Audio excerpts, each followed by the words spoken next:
we're live for real this time. Okay.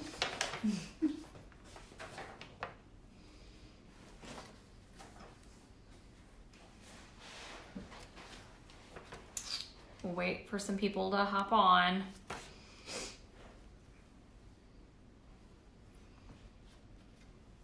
I'm coming in with not such a hot start this time. I think I've figured out how to do live to the best of my ability, so.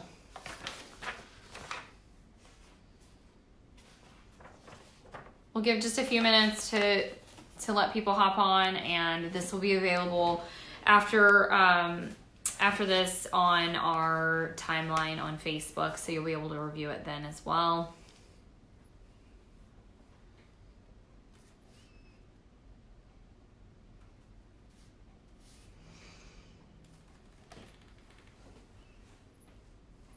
Okay, so we've got a little over 100 people watching, so we'll go ahead and get started.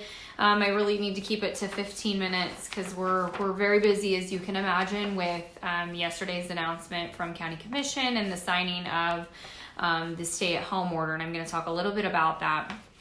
First, I want to give you some updates, and then I've got some questions that have come in through the website and come in through Facebook that we're getting a lot of questions on. So we still have 5 cases of COVID-19 in St. Francis County. So that is in St. Francis County residents. So even if they're tested in another jurisdiction, they're tested in Washington County, but they live in St. Francis County, we get the report for that. So I know there's been some questions on that. So 5 cases in St. Francis County residents. 3 of those cases have required hospitalization. 2 of those cases remain hospitalized. So that is concerning. But it's something to stay aware of, that the 2 of those 3 people have other conditions that we've talked about before for risk factors. The most recent case does not have a source. So what that means is that this person hasn't traveled. They have not been in contact to a known confirmed case of COVID-19. We're still working on this case and all of the other cases, but that is something that we are concerned about, that we don't have a source for this case because it came from somewhere. And so that's something we're still working on. I've had a lot of questions about the difference in the numbers for the cases, whether that's at the state or here at the local level. Usually local jurisdictions are going to have the most up-to-date number of cases, and I can say that is the case in St. Francis County. There is some lag time between the state and our reports, so if they only update their website, I believe, once a day. They pull that from a database where we input data into, whereas we're updating ours in real time. So the numbers that we have on our website right now are the most up-to-date numbers. So that's just something to keep in mind. Right now we do have 12 pending tests that we know of. There are probably more pending tests. Doctors are not required to send the pending tests to us, only positives, the confirmed cases. So we do have 12 pending that we know of. So to talk a little bit about the stay-at-home order and really what is the importance of it and why is it something that, we felt strongly about, our board felt strongly about. Obviously we only have 5 cases at this time. However, cases are increasing in Missouri. We've been in consultation with our healthcare partners, our healthcare providers and infectious disease experts. Some of those are epidemiologists that work in other jurisdictions. And then we also have an infectious disease specialist that we work with primarily for HIV care. So in consultation with them and discussing, what is the best next step, the stay-at-home order really is the best next step to slow the spread of COVID-19 and really a proactive step at this time. I've talked a lot about testing in Missouri and how we really have not had widespread testing capacity throughout Missouri, and especially rural areas are certainly more challenged in that aspect. Our testing is increasing locally. Most of our providers are doing that. But it's something that, we need to be aware of, that, if we're not testing, we're not going to find cases. And I think that's getting better.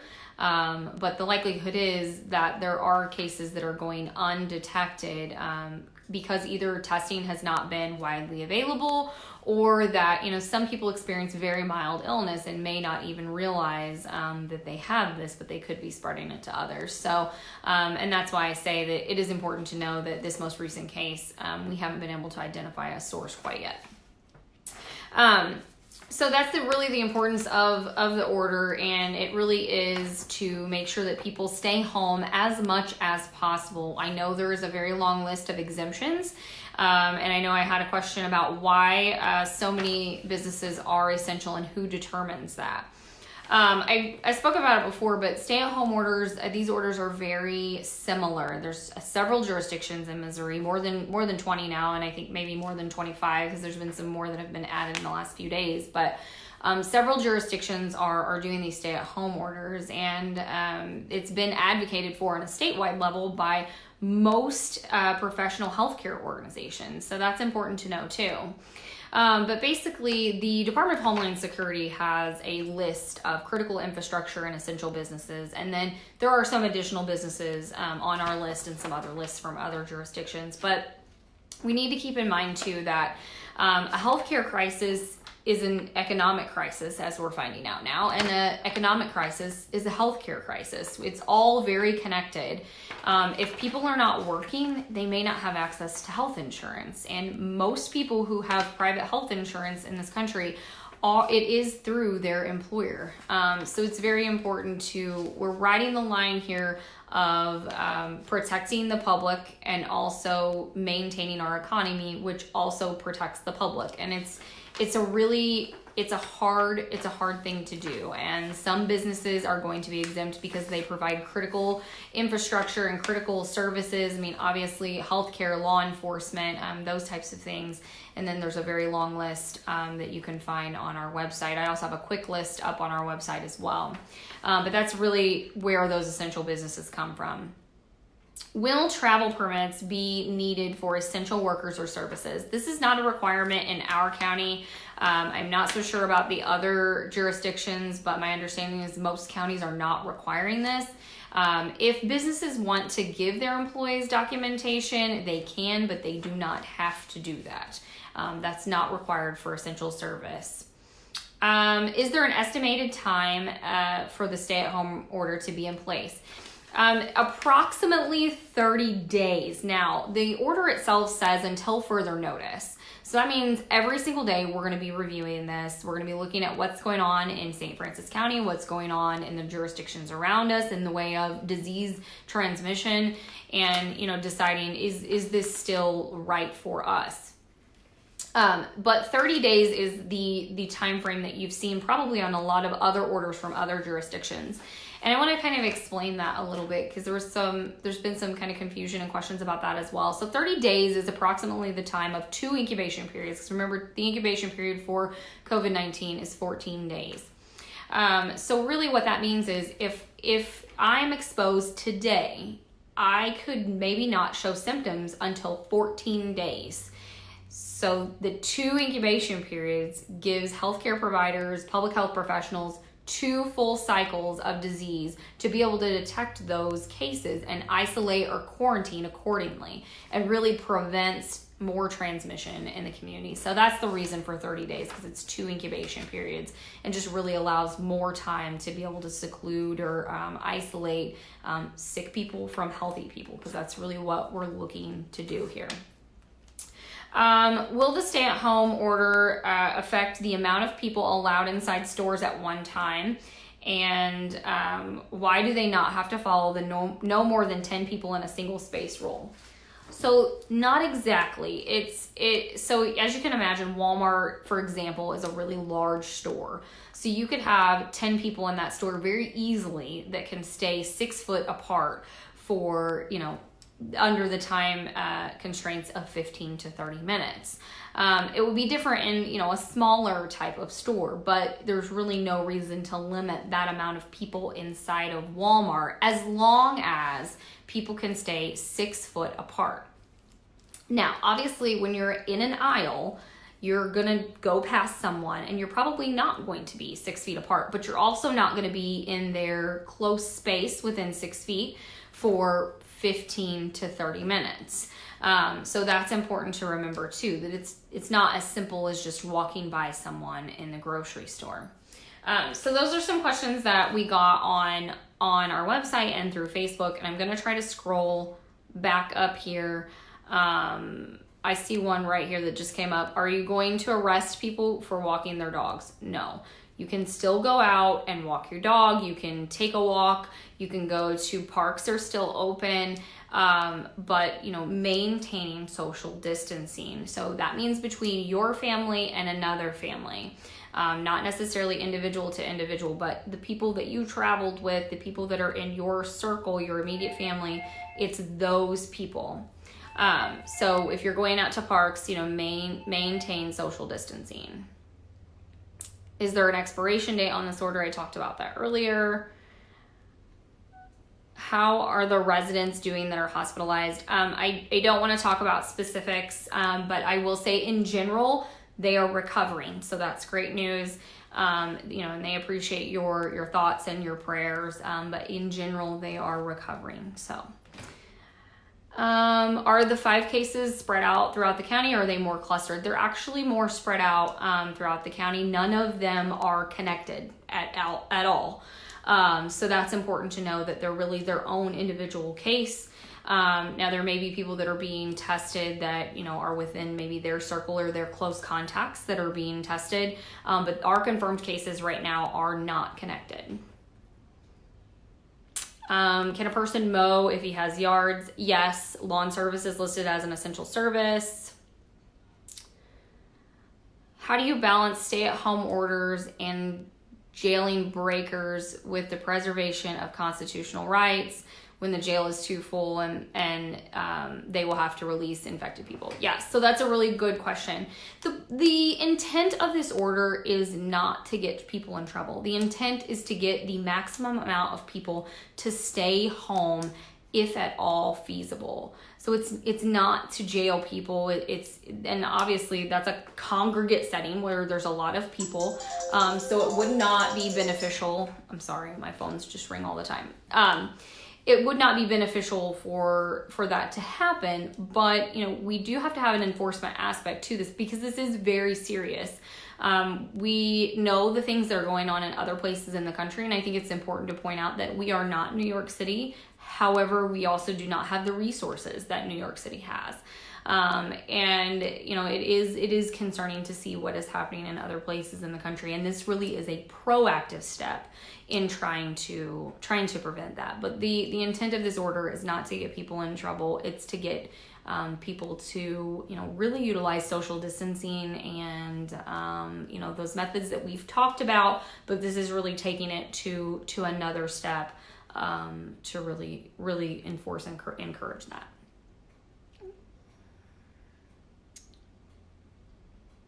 Do you think this started in December or January with no awareness? That's a tough question. I mean, we know people were traveling. I've read many things.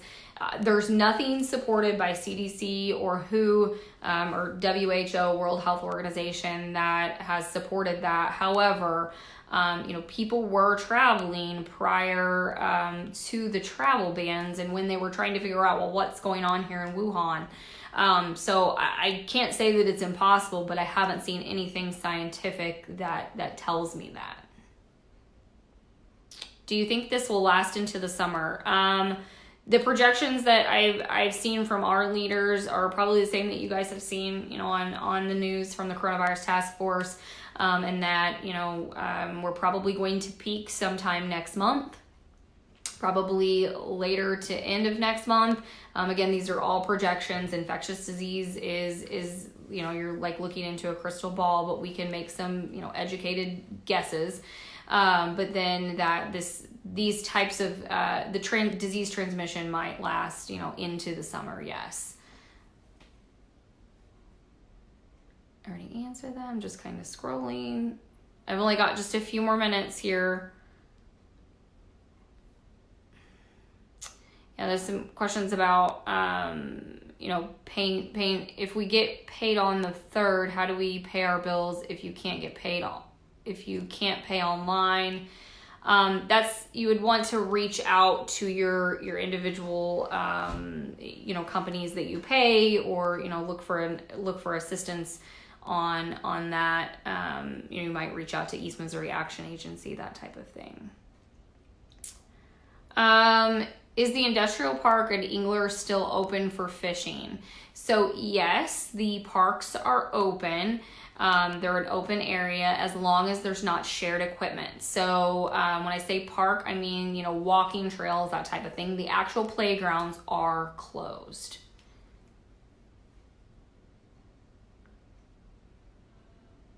Just scrolling here. I'm going to do one more question, and then we'll go through like we do and put these on our list on our website for questions that we weren't able to get to. Is it true that if your child gets it, you can't go with them? I think I answered this last time, so if you'll go back and review that. But short answer is, if you have a minor child, you should be able to go with them. That's a question to ask the individual facility, though, because they are trying to separate contacts and keep people out of the room with a confirmed case or someone that they think is a case. And that's all for the safety of those individuals. Okay, I'm going to take one more question, and then we'll follow up with the rest of them tomorrow and have that on our website. If someone tests positive in a company with a large number of employees, what are the guidelines that the company must follow after they're notified? So that kind of depends on what the situation is. So when we get a case, we do what is called an epidemiologic investigation, where we reach out to the patient, figure out where they have been. The state just changed their guidelines 30 minutes ago and said that we are to start our investigation 48 hours before that person became symptomatic. So that means we're going to be asking, where were you? Who were you with? All of those types of things. So in a large company, that may be hard if somebody came to work, 48 hours before they got sick.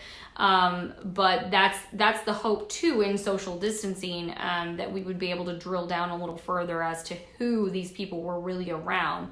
Obviously with the Bonterra wedding situation, that was, it is quite the ordeal, because if you have two people who are confirmed and you don't know for sure who those people were around, then you have to quarantine everyone. And that is very problematic. It's a struggle for people to have to be quarantined for 14 days. But it really is to really protect the public and err on the side of caution and make sure that if people are sick, that they're staying away from other people. And again, we know that transmission can occur when people are asymptomatic. And so that's why we take that incubation period to the max and utilize that. But it is tough in a larger company where you're maybe not quite sure exactly who those people have been around. And we've given some guidance for companies on that, to separate people, to decrease, lunch times, or stagger lunch times, stagger people coming in. And it is a huge change. So when we talk about this, it sounds very nonchalant, but it's not. It's a huge change. It's a huge change for society. Again, I've talked about it before, but this really is unprecedented. And this is not something that we've dealt with in the United States really since the 1918 flu pandemic. So I wasn't around in 1918, and no one else for the most part was, except for a few exceptions. So this is an unprecedented event. So when they say that, it really is something that is changing society on all levels, at least temporarily. And again, to prevent illness, to prevent deaths. And it is very important that the community listen and, work together and really express compassion and kindness at this time, because it is concerning, and it's something we're all going through together. And, it's important to know that, just like all of you, I have a family, and, I'm practicing these things in my own house. And obviously I still come to work because it's critical infrastructure, and this is at the top of our priority list. But we ask for your cooperation, and we appreciate it. We know that this is a struggle for the community, and we know that this has real impacts on people. So you can reach out to us if you have a question. I've said this before as well, but we do not have somebody who only does social media. So we don't have somebody kind of watching social media all day. So we really would prefer that you call us directly. We have an entire department set up right now to take your questions, concerns, answer questions. So call us directly at 573-431-1947. Visit us on our website. We have all of the sector guidance that we said that we would have up yesterday. We have that up right now. So it's broken down by sector. So it might say like retail or schools, childcare, that type of thing.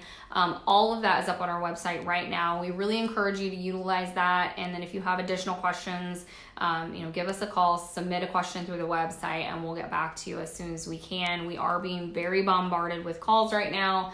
I was looking at the clock because I really need to hop off, but we appreciate you. And again, we know that this is a trying time, and we're trying to all work through this together and protect the public and prevent people from getting sick, and really at the end of the day, save lives. So thank you so much for being on. I will be on again on Thursday at 2 p.m. We're doing these twice a week, on Tuesdays and Thursdays at 2 p.m. And I give media updates on Monday, Wednesday, Friday at 2 p.m. So thank you so much for being on. I will see you again on Thursday. Thank you.